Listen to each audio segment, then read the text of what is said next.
Hi everyone, my name is Sophiya. Thank you all so much for the feedback from our very first episode, the introduction. Thank you for your comments, the expectation for the Sophiya's essence. I'm just so grateful. Thank you all so much.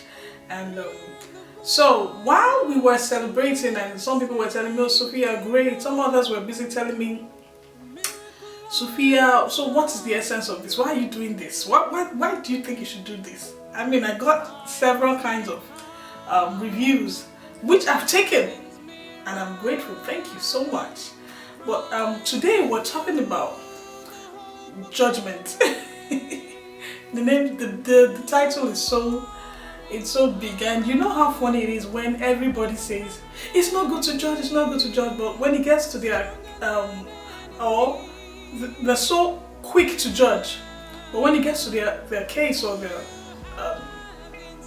particular issue, they begin to bring the defense card. Don't judge me. Now there are two ways to this. It's a very broad topic. There are two ways to this.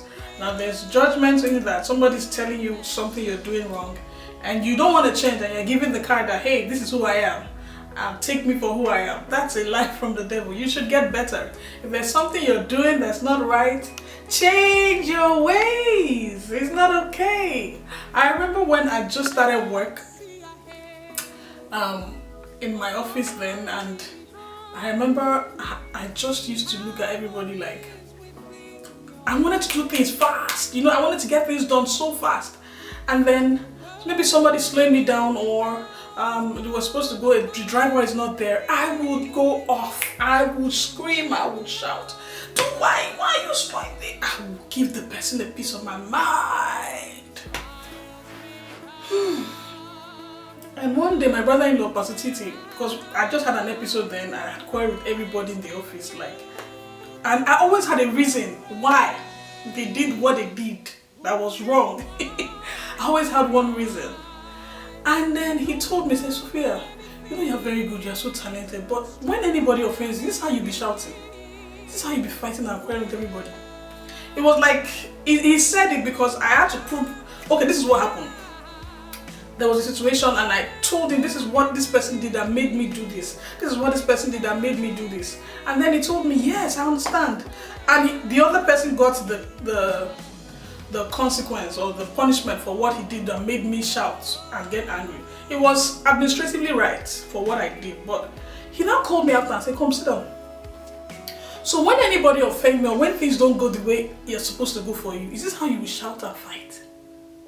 And I'm there looking at him like, hey, my life. Brethren, I have to sit down and ask myself serious questions. I mean, by this time I was already losing friends. Everybody thought I was a hot-tempered person. They were judging me and they were just calling me these names that I didn't know who I was. I mean, when somebody says, I say, no, that girl likes her, she's fire, don't just go near her. And that was not me. I just want things to be done right. I just want things to be done a certain type of way. If we say 4 p.m., let it be 4 p.m. This was me. This is all I'm trying to do. But guess what, people? I realized that endurance is a fruit of the spirit. Self-control is a fruit of the spirit, and I had to work it out. I had to pray. I had to tell myself, learn how to pause and not give the vibe that I'm not shout and get angry, because you don't know what people are going through and you don't know why people do the things they do. And life is not about you alone. Life is so much bigger. So I had to learn and tell myself, and guess what? I got better. I started going a day without quarreling with anybody in the office. I started going a week without quarreling with anybody in the office. I started going a month without having to raise my voice at anyone. It was a process, but guess what? I can go a whole year now without actually having an execution, like fight with anybody. It wasn't one day, it took a while, and this is what I did. Now, I know how it feels sometimes when you're misunderstood and you're judged for not being the person that everybody wants. I know how it feels, but guess what? God loves you and He wants the best for you. Both their judgment and the way you feel, everything is supposed to work for your good. If somebody is telling you something you're doing wrong, or somebody's calling you names, sit down, ask yourself, who am I? What am I supposed to do? Like, what? Why is this happening? Can it change? Can it be better? Can somebody offend me and I'll walk and I'll let go? Can it happen? If it can't, go for it.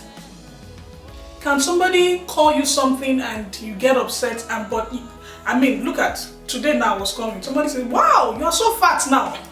As if that's a greeting. Because the person don't know that I'll feel bad if they tell me I'm fat. But guess what? I smile, I say, yes, God has been good. I'm working on it. Retrace to like 5 years ago, I'll get upset. And I'm like, oh, is that the greeting in your house? But guess what, people? Let's try and be more kind. Let's be kinder with our words. Let's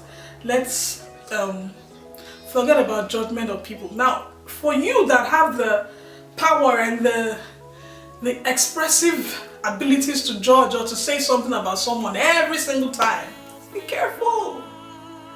Matthew 7:1 says, do not judge and criticize, condemn, this amplified version, others unfairly with an attitude of self-righteous superiority as though assuming the office of a judge, so that you will not be judged unfairly. For just as you hypocritically judge others when you are sinful and unrepentant, so will you be judged in accordance with your standard of measure.